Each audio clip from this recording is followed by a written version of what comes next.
На проведение работ по устройству минерализованной полосы Малтанинскому наследию в размере 248.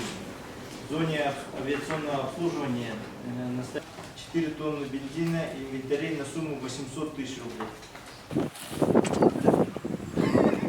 Что это, стоим?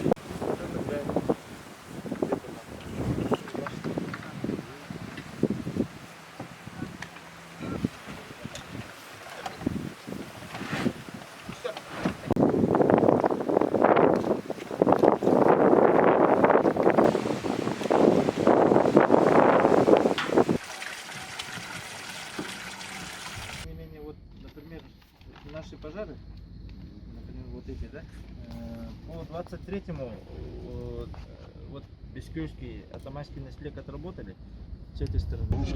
Здесь все опахано. Вот она. Это вы сейчас Опашка приезжали, идет. Вот, да? вот она, опашка идет. Вот она, Мгм. новая опашка.